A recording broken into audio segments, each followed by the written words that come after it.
할렐루야. 시드니 우리는 교회 주일 말씀을 함께 나누는 우리 친구들 모두를 환영하고 축복합니다. 오늘 함께 나눌 말씀은 요한복음 2장 13절에서 17절 말씀입니다. 요한복음 2장 13절에서 17절 말씀 쉬운 성경으로 함께 읽도록 하겠습니다. 유대의 명절인 유월절이 가까우자 예수님께서는 예루살렘으로 올라가셨습니다. 예수님께서는 성전 뜰 안에서 소와 양과 비둘기를 팔고 있는 사람들과 또 상에 앉아서 돈을 바꿔주는 사람들을 보셨습니다. 예수님께서는 끈으로 채찍을 만들어 양과 소를 비롯하여 모든 짐승을 성전 뜰에서 쫓아내셨습니다. 예수님께서는 돈 바꾸는 사람의 상을 뒤엎으시고 그 사람들의 돈을 흩으셨습니다. 그리고 비둘기를 파는 사람들에게 명령하셨습니다. 이것들을 여기서 치워라. 내 아버지의 집을 시장터로 만들지 마라. 이때 제자들은 성경에 주님의 집에 대한 나의 열심이 불처럼 나를 삼켜버렸다라고 기록된 것을 생각하였습니다. 아멘.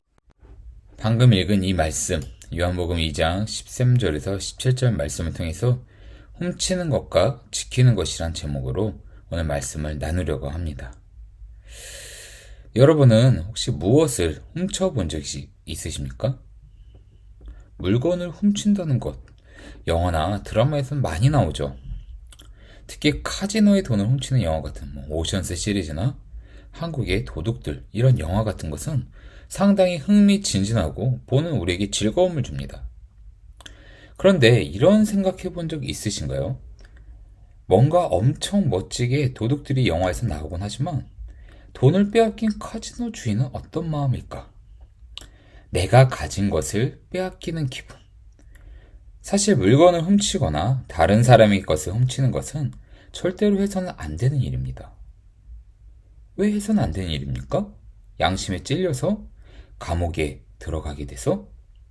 중요한 것은 누군가의 것을 빼앗는 것은 다른 사람에게 씻지 못할 마음의 상처까지도 준다는 점을 우리는 잊지 않아야 돼요. 빼앗긴 돈은 다시 벌면 그만입니다. 빼앗긴 물건 또한 다시 구하면 되죠.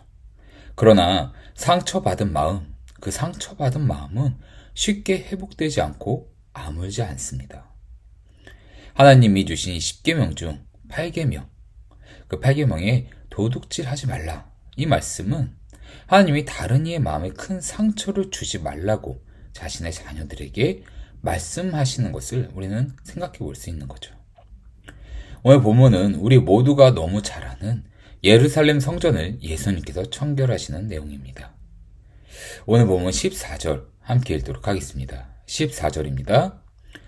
예수님께서는 성전 뜰 안에서 소와 양과 비둘기를 팔고 있는 사람들과 또 상에 앉아서 돈을 바꿔주는 사람을 보셨습니다. 아멘. 예수님이 예루살렘 성전에 딱 들어가셨는데 어떻다고 합니까? 소나 양, 비둘기를 팔고 돈을 환전하고 그야말로 시끌벅적한 시장통의 모습을 보이고 있다는 것입니다. 우리도 그런 거 있지 않습니까? 교회에서 예배 중에 크게 떠들거나 옆에서 막 음악을 크게 틀거나 하면 어떻게 하죠? 가서 조용히 해! 라고 누군가가 혼낼 겁니다. 우리가 교회에서 엄숙하라고 하는 것은 주변이 시끄럽고 내가 딴 생각을 갖기보단 하나님께 집중하라는 의미에서 예배 중에 엄숙함을 강조하는 것입니다. 구약의 성전도 마찬가지이죠. 자신들의 죄를 용서받기 위해 찾아온 성전에서 성전 밖에 있는 그 시장 같은 모습처럼 성전 내부가 너무 시끌벅적했던 것입니다. 이런 이유로 예수님은 이들의 부족함에 크게 노여워하시는 거죠. 그리고 중요한 것 한 가지는 예수님이 이 땅에 오셔서 보여주신 모습은 대부분 다 인자하시고 은혜를 베푸시며 모든 일을 사랑으로 대하시는 모습을 보여주십니다. 그런데 오늘 본문처럼 몇몇 부분에서는 예수님께서 크게 화를 내시는 것을 볼 수 있어요. 오늘 본문 15절에도 말씀하시지 않으십니까? 상을 엎어버리시고 채찍을 만들어 그들을 내쫓으셨다. 우리는 예수님이 이렇게 화를 내시는 것에 두 가지로 생각해 볼 수 있습니다. 첫째는 엄숙한 하나님의 성전에서 물건을 사고 팔고 성전 밖 모습과 똑같은 모습을 보였기 때문입니다. 제사를 드릴 때 하나님은 제사를 드리는 그들에게 말씀하셨어요.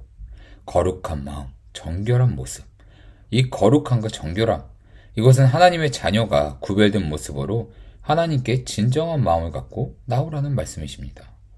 그러나 오늘 본문의 모습은 이런 거룩과 정결함을 찾아볼 수가 없는 것이죠. 그리고 두 번째, 오늘 본문 16절 함께 읽도록 하겠습니다.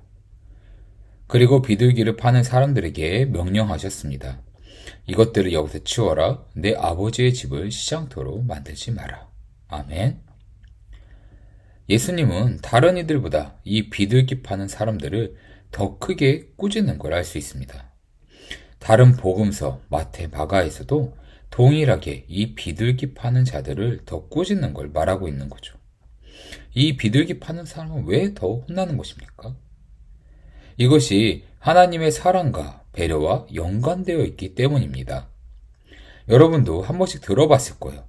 구약의 제사는 어떻게 드리곤 했죠?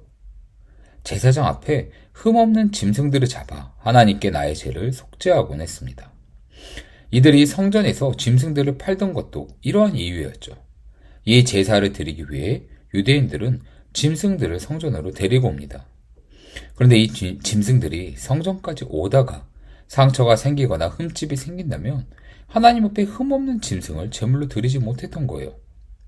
그래서 이러한 편의를 위해 성전 안에서 흠없는 짐승들을 팔기 시작했던 것입니다. 환정상 또한 먼 거리에서 오는 유대인들이나 로마 제국에 살던 유대인들이 통용되던 그 화폐는 로마 화폐였습니다. 이것을 이스라엘의 화폐인 세겔로 바꿔야지만 짐승들을 살 수 있었기에 환전상도 필요했었던 거죠. 그리고 비둘기. 이 비둘기 제물은 하나님이 가난하고 어려운 자들을 위한 배려이셨습니다. 우리 레위기 말씀 같이 한번 읽어보도록 하겠습니다. 먼저 레위기 1장 2절 말씀입니다. 이스라엘 백성에게 전하여라. 너희는 여호와께 짐승으로 제물을 바칠 때에 소나 양으로 바쳐라. 이어서 5장 7절 말씀 읽겠습니다. 하지만 양 한 마리를 바칠 형편이 되지 못하는 사람은 산 비둘기 2마리나 집비둘기 새끼 2마리를 여호와께 제값으로 바쳐라. 한 마리는 속죄 제물로 바치고 다른 한 마리는 번제물로 바쳐라. 아멘. 레위기 말씀을 보면 흠없는 소나 양으로 제물을 드리라고 하십니다. 그런데 그 형편이 어려운 자들은 산비둘기, 집비둘기, 주변에서 구하기 쉬운 비둘기로 제물을 드리라고 말씀해 주시는 거죠. 이것은 하나님이 모든 이가 자신의 죄를 하나님 앞에 속죄할 수 있도록 하신 하나님의 배려이며 사랑의 말씀인 것입니다. 그런데 오늘 본문에 나오는 이 비둘기, 당시에 이 비둘기의 값이 소나 양보다 더 비싸게 팔렸던 것이에요. 이유는 비둘기는 잡기 쉬우니까. 소나 양을 죽여서 제물로 올리는 것보다 비둘기를 잡아 제물로 드린 것이 훨씬 간편했기 때문이죠.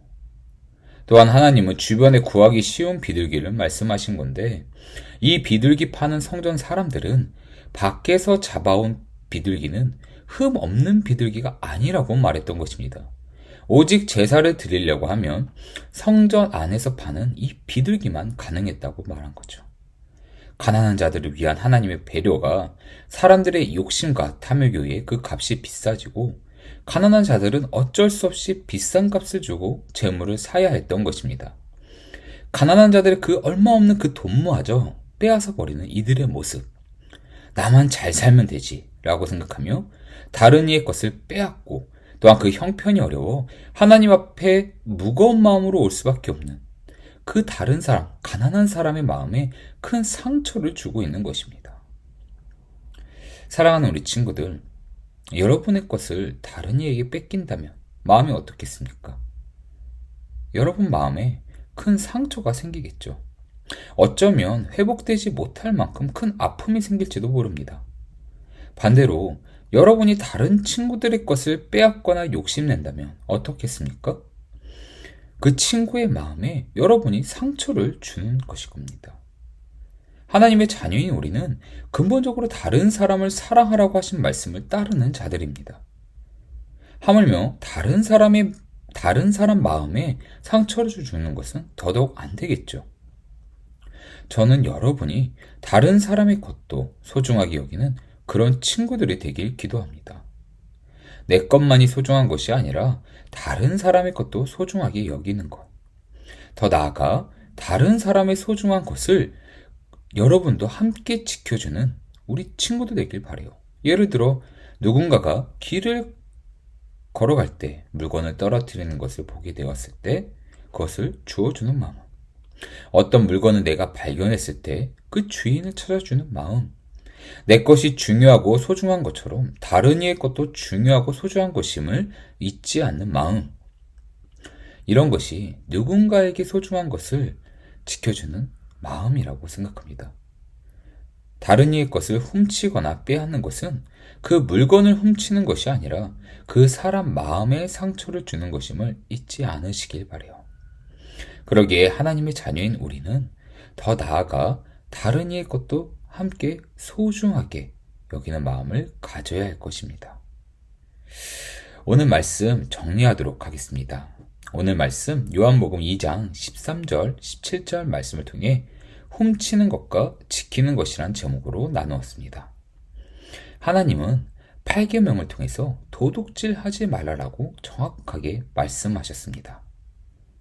그러나 오늘 본문의 성전 사람들은 다른 이의 돈을, 가난한 자들의 돈을 자신들의 더 많은 이익을 위해 빼앗는 모습을 보이고 있는 거죠. 그리고 하나님이 가난하고 이 어려운 자들을 위한 그 배려와 사랑을 변질시키고 하나님의 사랑을 모욕하는 그 모습을 예수님께서는 꾸짖으시고 성전을 청결케 하셨다고 하시는 것입니다. 사랑하는 여러분, 저는 여러분이 세상 누구보다도 빛나고 찬란한 우리 친구들이라 생각합니다. 이런 우리 친구들이 다른 사람의 것도 소중하게 여기며 하나님의 자녀의 모습이 여러분 안에 계속해서 있길 바랍니다. 빼앗는다는 것, 훔친다는 것, 그것은 물건을 훔치거나 빼앗는 것뿐만 아니라 그 사람 마음에 씻을 수 없는 상처를 주는 것임을 잊지 않은 우리 친구들 되길 바랍니다. 예수님을 믿고 따르는 우리는 다른 사람에게 상처를 주는 존재가 아니라 다른 사람을 사랑하는 존재들입니다. 내 것만이 소중한 것이 아니라 다른 이의 것도 소중한 것을 잊지 않고 다른 이의 그 소중한 물건도 우리가 함께 지켜주며 다른 이의 마음에 상처가 나지 않도록 사랑과 배려와 존중을 보이는 하나님의 자녀된 우리 친구들 모두 되길 기도하겠습니다. 우리 이 시간 함께 기도하길 바랍니다. 살아계신 나의 아버지 하나님, 이번 한 주도 우리 안에서 우리의 마음이 다른 사람에게 상처를 주지 않고 다른 사람의 것을 욕심내지 않으며 다른 사람의 것을 소중하게 여기는 우리 모두 될 수 있도록 우리를 이끌어 주시옵소서. 언제나 하나님 말씀에 귀 기울이며 하나님이 주신 그 은혜의 길을 따라갈 수 있는 그 마음을 굳건하게 단단하게 할 수 있는 우리 친구들 될 수 있도록 지켜주시옵소서. 이 모든 것을 주신 우리 주 예수 그리스도의 이름으로 기도드렸나이다. 아멘. 이번 한 주도 하나님께 감사한 마음으로 다른 이의 것을 소중하게 여기는 우리 친구들 모두 되길 바라겠습니다. 감사합니다.